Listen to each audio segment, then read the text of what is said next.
Bismillahirrahmanirrahim. Və salatu və selamu alə Rasulina Muhammed və alə alihi və sahbihi əcma'in. Əmmə ba'd. Allahın izni ilə bugün Müsəlman kişinin şəxsiyyəti dərslərinə başlayırıq Allahın izni ilə. Bugün biz girişi inşallah ələ alacağıq. Yəni bu girişdə biz danışacağıq nəyə görə buna bizim ehtiyacımız var. Hansı səbəblərdən dolayı bu dərsləri burada səsli şəkildə atmağa ehtiyac hiss etdim. Və dərslər hansı formatda olacaq və s. Bu tip mövzulara toxunacaq biiznillah. Diqqətli olun. Allahın izni ilə girişi doğru şəkildə dinləyək, doğru şəkildə anlayaq ki, sonraki dərsləri də ona uyğunlaşdıraq. Ən birincisi, nəyə görə dərslər video deyil, audio formatda olmasını istədim. Çünki audio format birincisi telefonda və yaxud hər hansı bir cihazda daha az yer tutur, yaddaş olaraq. Video kimi deyil. Və istədiyin zaman, istədiyin yerdə qoyub dinləmək olur. Bundan dolayı da bu daha faydalıdır deyə düşündüm. Digər tərəfdən də video olmasına ehtiyac yoxdur. Özüm də kameranı çox da sevən biri deyil olmadığım üçün audionu seçməyi üstün bildim. Demək, bu mövzuya nəyə görə ehtiyac var? Bu mövzuya ondan dolayı ehtiyac var ki, çünki müasir dövrdə biz müsəlman şəxsiyyətini itiririk bir növ. Çünki bir çox hallar, bir çox şeylər var ki, yəni vəziyyətlər var ki, bizi bunu etməyə vadar edir. Yəni bizim bu əxlaqı itirməyimizə səbəb olur. Təbii ki, bu səbəbləri birazdan Allahın izni ilə sıralayacağıq, hansı səbəblərdir bunlar. Çox vaxt qeydlərdə və yazılarda da əxlaq sözü əvəzinə xarakter və yaxud da şəxsiyyət sözlərini istifadə edirəm. Səbəb də odur ki, bizim bugünkü gündə müsəlmanlara əxlaq deyəndə müsəlmanlar fərqli bir şey anlayırlar. Yəni əxlaqı çox kasad bir şəkildə topluma təqdim etdikləri üçün artıq əxlaq deyəndə insanlar məhdud çərçivədə olan bir şey başa düşürlər və yaxud da ki, əksik, natamam bir şey anlayırlar. Ondan dolayı da əxlaq məsələsini, əxlaq sözünü istifadə etmirəm ki, yanlış anlaşılmasın. Ona görə əvvəlcə şəxsiyyət və xarakter sözünü istifadə edirəm. Halbuki bizim İslami terminologiyada bunun adı ədəb və ya əxlaqdır. Ədəb biraz daha məhdud bir şeydir, əxlaqdır daha çox. Necə ki, Allah subhanahu wa ta'ala Peyğəmbəri sallallahu aleyhi ve sellem haqqında deyir ki, وَإِنَّكَ لَعَلَى خُلُقٍ عَظِيمٍ Şübhəsiz ki, sən əzəmətli bir əxlaq üzərəsən. Və Ayşə radiyallahu anhədən soruşanda ki, möminlərin anasından ki, bizə Allah Rasulunun əxlaqından danışır ki, onun əxlaqı Quran idi. Yəni, Quranda nə varsa, hamısı onun əxlaqıdır. Quranda da nə var? Yəni, Quranda da hər şey var. Yəni, bildiyiniz kimi, belə deyək, gecə namazlarından tutmuş cihada qədər, yumşaqlıqdan tutmuş sərtliyə qədər hər bir şeyi əhatə edir Quran-ı Kərim. Və bu da Allah Rasulü sallallahu aleyhi ve sellemin əxlaqıdır. Demək ki, əxlaq geniş bir məfhumdur. Və bugünkü gündə deməli, nəyi anlamaq lazımdır? Birincisi, onu anlamaq lazımdır ki, Allah subhanahu wa ta'ala insanları bir kişi, bir qadından yaradıb. Yəni, kişilər var, bir də qadınlar var. Yəni, iki cins yaradıb, həmtay yaradıb. Allah subhanahu wa ta'ala necə ki, Hucurat surəsi 13-cü ayədə buyurur. Ya eyyuhənnəs, İnna xalaqnakum min zəkerin və untha və cəalnakum şuuban və qabailə lita'arafu. İnna akramakum indallahi ətqakum. İnnallaha alimun xabir. Ey insanlar, biz sizi bir kişi, bir qadından yaratdıq və sizi xalqlara və qəbilələrə ayırdıq ki, bir-birinizi tanıyasınız. Həqiqətən, Allah yanında sizin ən kərəmətli, ən hörmətli olanınız, ondan ən çox qorxanınızdır, ən müttəqi olanınızdır. Həqiqətən, Allah hər şeyi biləndir və hər şeydən xəbərdardır. Və həmçinin Allah subhanahu wa ta'ala Əl-İmran surəsi 36-cı ayədə buyurur ki, Əuzu billahi minəşşeytanirracim. فَلَمَّا وَضَعَتْهَا قَالَتْ رَبِّ إِنِّي وَضَعْتُهَا أُنْثَى وَاللّٰهُ أَعْلَمُ بِمَا وَضَعَتْ وَلَيْسَ الذَّكَرُ كَالْأُنْثَى Və o deyir, yəni söhbət Məryəmin anasından gedir. Onu dünyaya gətirəndə dedi, ey Rəbbim, mən qız övlad dünyaya gətirmişəm. Allah isə hər şeyi biləndir. Allah nəyin dünyaya gəldiyini ən yaxşı biləndir və kişi qadın kimi deyildir. وَلَيْسَ الذَّكَرُ كَالْأُنْثَى Kişi, yəni erkək, dişi kimi deyil. Kişi, qadın kimi deyil. Yəni, bu şəkildə Allah subhanahu wa ta'ala həmişə qadınlarla kişiləri ayrı-ayrılıqda zikr edir. Yəni, söhbət şeydən gedəndə, əxlaqdan gedəndə və yaxud da ki, sosial münasibətlərdən gedəndə bu şəkildə bunlar bir-birindən ayırır. Və istər qadın olsun, istərsə kişi, İslam bütün insanların cins ayrımı etmədən əxlaqlarını gözəlləşdirmək üçün, mükəmməlləşdirmək üçün, kamilləşdirmək üçün göndərilib. Və İmam Əhmədin Müsnədində keçən bir hədisdə Əbu Hüreyrə radiyallahu anh Allah Resulü sallallahu əleyhi və səlləmin bu cür dediyini rivayet edir. Mən gözəl əxlaqı tamamlamaq üçün, salih əxlaqı tamamlamaq üçün göndərildim. Kamilləşdirmək üçün göndərildim. Başqa bir rivayətdə isə deyilir ki, mən gözəl əxlaqı kamilləşdirməkdən başqa bir şey üçün göndərilmədim. Və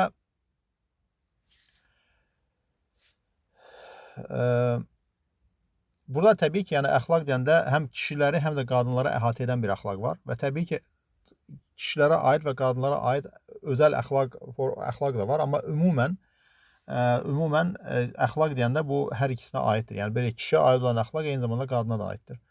Və qadına aid olan əxlaq eyni zamanda kişiyə də aiddir. Amma təbii ki, hər cinsə görə özünə məxsus özünə xas bir əxlaqın yönləri də var. Ki biz inşallah o yönlərə toxunmayacağıq. Biz ümumi əxlaqdan danışacağıq. Yəni biz bugün burada dərslərin adı müsəlman kişinin şəxsiyyəti şəklində olsa da bunun qadına aid olan yönü yoxdur demək deyil bu. Yəni qadına aid olan yönü də var.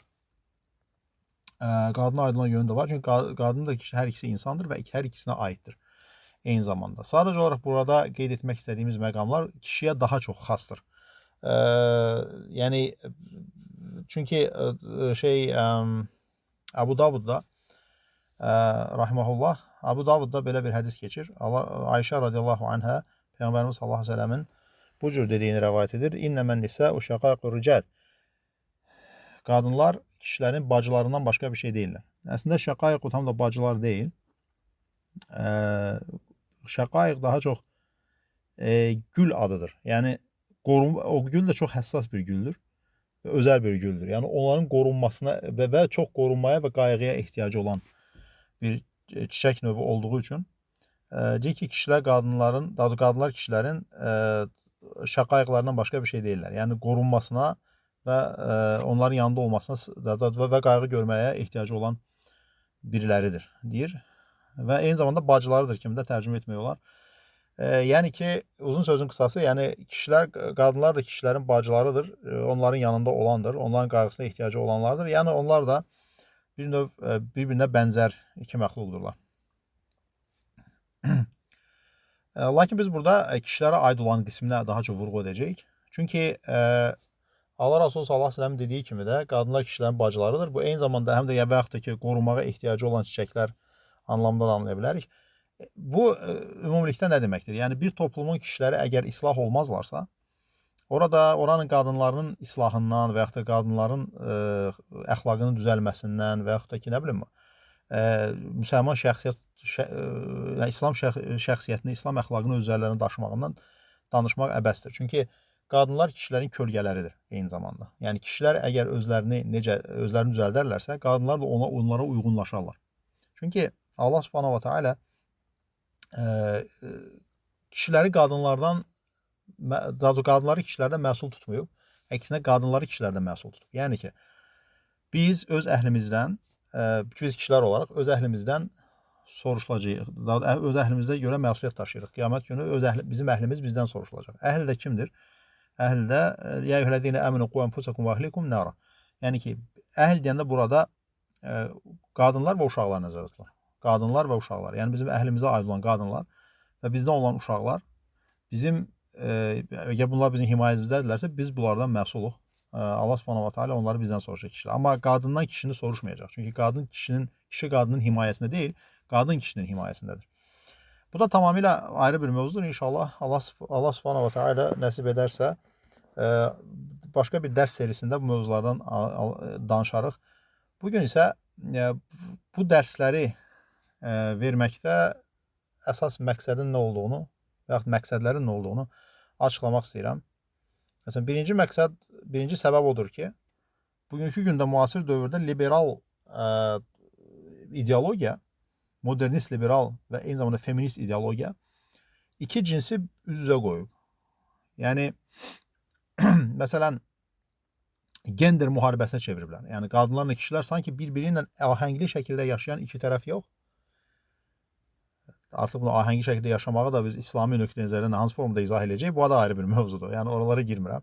Kişilər və qadınlar ahəngli bir şəkildə bir-biri ilə həmahəng olub dünyanı imar etmək əvəzinə bunlar nə edirlər? Bunlar iki cinsi üz-üzə qoyublar, bir-birinə müharibə elətdirirlər. Yəni dolayısıyla tam əksi.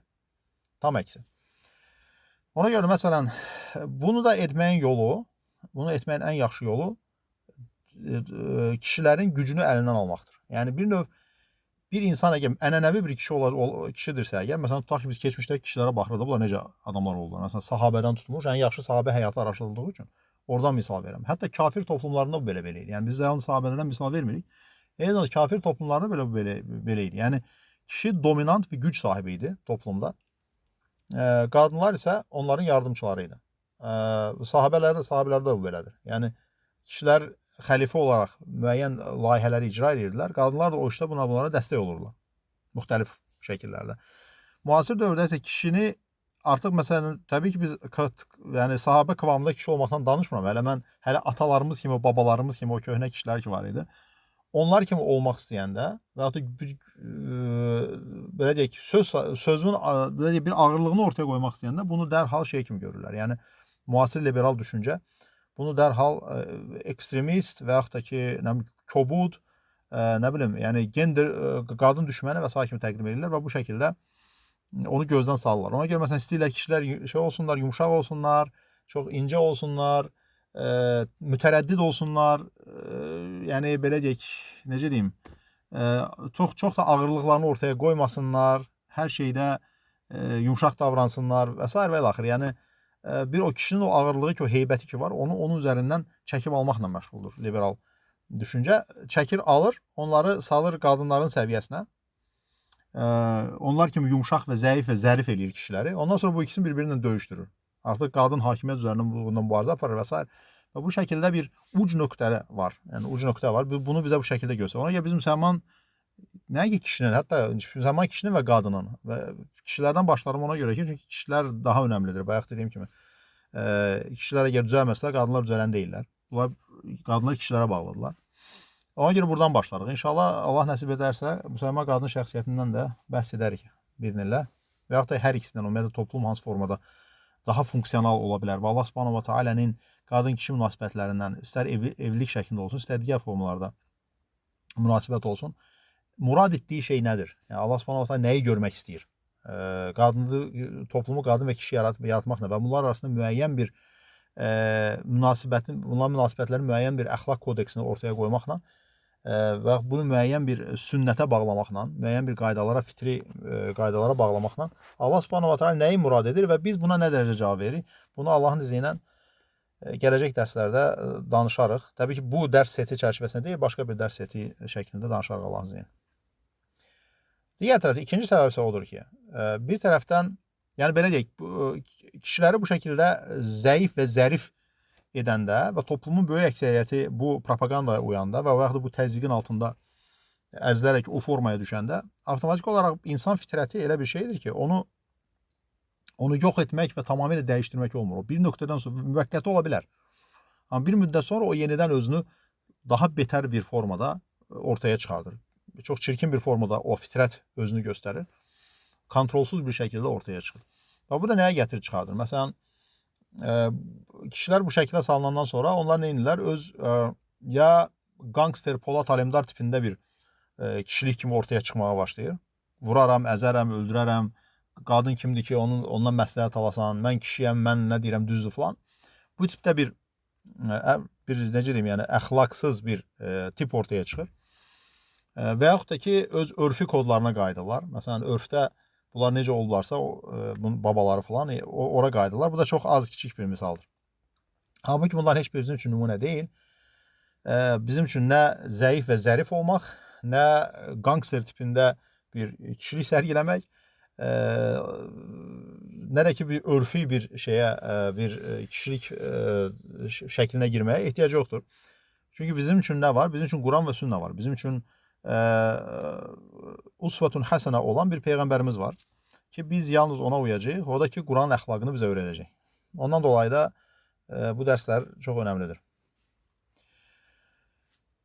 Və eyni zamanda məsələn ailələrin dağılması, boşanmaların çoxluğu və yaxud da ki, məsələn kişilərin öz ailələrində ciddi yanaşmamaları, onları atıb getməklərindən tutmuş və sair şeylərə qədər. Bu tip hadisələrin baş verməsi ailədə oğlan uşağı olan ailədə ata figurunun ortada olmamasıdır. Yəni ya boşanırlar, ata çıxır gedir, ümumiyyətlə maraqlanmır heç ailəsi ilə və yaxud da heç boşanmadan çıxır gedir. Və yaxud da ki, ata var, oradadır, yanındadır, amma bir ata olaraq oğlu üçün bir rol model deyil. Oğluna ötürə biləcəyi bir kişilik enerjisi, nə bilim, yəni bir maskulin kimliyi yoxdur. Ondan dolayı da gələcək nəsil nə olur? Gələcək nəsil bu şəkildə get-gedə daha da müasir propagandanın təsiri altına düşür. Dünyəvi sekulyar propagandanın təsiri altına düşür və nəsillər bu şəkildə məhv olub gedir.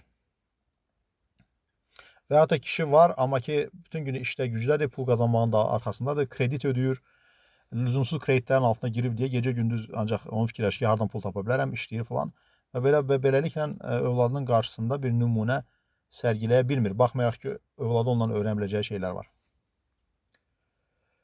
Ondan dolayı da uşaq qalır nəyin ümidinə? Uşaq ya ananın tərbiyəsində, oğlan uşağına söhbət edir. Ananın tərbiyəsində böyür ki, ana onun üçün rol model ola bilməz. Çünki ana qadındır. Bu isə böyük kişi olacaq.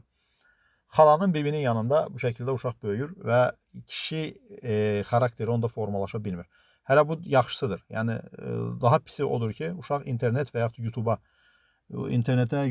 nə bilim, müxtəlif saytlara, müxtəlif şeyə, yəni başqa mənbələrə meyl edir ki, bu da daha da təhlükəlidir. Və bizim dördüncü məsələ, bizim burada danışacağımız mövzu təkcə, belə deyək, İslam bunları özündən gətirməyib. Yəni İslamdan əvvəl belə bir anlayışlar yox idi, İslam onları tam sıfırdan gətirdi deyə bir şey yoxdur. Yəni bu elə bir dəyərlərdir ki, bizim gələcək dərslərimizdə inşallah hər dərsdə bir dəyəri ələ alacaq. Elə bir dəyərlərdir ki, bunlar cahiliyyədə də belə məth olunan, təriflənən dəyərlərdir, xüsusiyyətlərdir, kişidə olacaq. Məsələn, tutaq ki, mərdlik, cəsarət, səxavət, nə bilim, güc, sonra mərhəmətli olmaq məsələsi, ondan sonra qayğıkeş olmaq məsələsi və s. tipli xüsusiyyətlər təbii ki, cahiliyyədə də bunlar təriflənən xüsusiyyətlərdir. Sadəcə olaraq İslam neynir? İslam neynir? Yəni bu dəyərləri İslam gəlir, bu dəyərləri, cahiliyyədə olan bu dəyərləri gəlir cahiliyyədən təmizləyir. Çünki o dəyərlər var, amma o dəyərlərin içərisində bir cahiliyyə də var. Yəni bir doğru ilə yanlış bir-birinə qarışıq bir şəkildədir. Məsələn, onlar səxavətli olmağı, məsələn, bir misal verim. Səxavətli olmağı nədə görürlər? Məsəl üçün, adam cah-calallı, belə təmtəraqlı bir toy eləyir və qonaqlıq verir, lüzumsuz israfa yol verir. O deyirlər ki, bu səxavətlidir. Halbuki İslam bu şeyə qarşıdır. İslam səxavəti bu şeydə görmür. Bunda görmür. Və ya da məsələn, güclü olmağı bir kişi əgər qoldan qüvvətlidirsə, o zülm etsə belə o təriflənir. Halbuki məsələn, Allah Subhanahu va Taala bizim gücümüzü zülmdə istifadə etməkdə yox, əksinə zəifləri müdafiə etməkdə və eyni zamanda ədaləti təsis etmək yolunda istifadə etməyimizi istəyir. Məsələn, bu tip yanaşmalar cahiliyyədən gələn yanaşmalardır və bu məsələni uzatmaq olar. Ki, məsələn, cahiliyyə bunları dəyər olaraq görür, amma içini yanlış şeylərlə doldurur. Yəni, doğru şeylər olsa da yanlış şeylərlə doldurur və İslam gəlir, bunu filtrasiya edir və yanlışları içərisində təmizləyərək onu doğrularla ya əvəz eləyir və yaxud da ki, onları heç nəyə əvəz eləmir. Sadəcə olaraq təmiz olaraq saxlayır həmin qavramları. Eyni zamanda, məsələn, 5-ci məsələ odur ki, elmin yoxluğu və cəhalətin artması kişi olmağı, yəni kişiliyə zərər verir. Elmin yox olması və cəhalətin artması kişilik məfhumuna zərər verir. Kişiliyin özünə yox, kişilik məfhumuna zərər verir. Ona görə də məsələn, müsəlmanlar nə edirlər? İslamdan öncəki, mən bu Allah Rasulü sallallahu əleyhi və səlləmin gəlməsindən öncəki şeylər demirəm, yəni cahiliyyə dövründən danışmıram. Bizim Azərbaycandakı, məsələn, biz İslam olmamışdan öncə, Allahın dininə girməmişdən öncə, Allahın dinini öyrənməmişdən öncə, bizdən əvvəl yaşamış, məsələn, valideynlərimiz və s. yaşlarda adamların dövründə olan o örfi ki, anlayışlar var. Bax o anlayışlar artıq hökm sürməyə başlayır. Məsələn, baxarsan ki, məsələn, bir adamın şəri elmləri yoxdur, dini olaraq elmi yoxdur.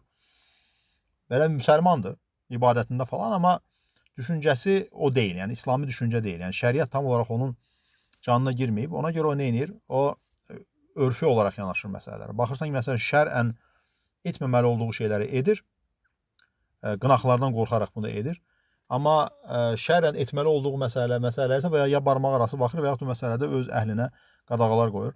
Bu da ki, bu cəmaət nə deyər falan deyə. Bu da nədir? Bu da sırf olaraq insanın şəriəti və Allahın dinini Quran və sünnəni tərk edib, baxmayaraq ki, müsəlmandır, örfə əhəmiyyət verməsinə gətirib çıxardır. Bu da cəhalətdən qaynaqlanır.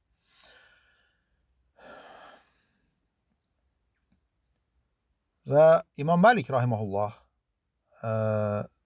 İmam Məlik belə bir sözü var. Deyir ki, anam məni dərsə göndərərkən, daha doğrusu anam məni başıma bir şeyi qoyurdu, yəni baş geyimimi başıma geyindirər və deyərdi ki, Rabia'nın yanına gedəndə, Rabia da şeydir, Rabia İbn Abdurrahman İmam Məlikin dövründə yaşamış, Mədinədə həmin dövrdə yaşamış ən böyük fiqh alimlərindən biri idi, yəni fəqih idi.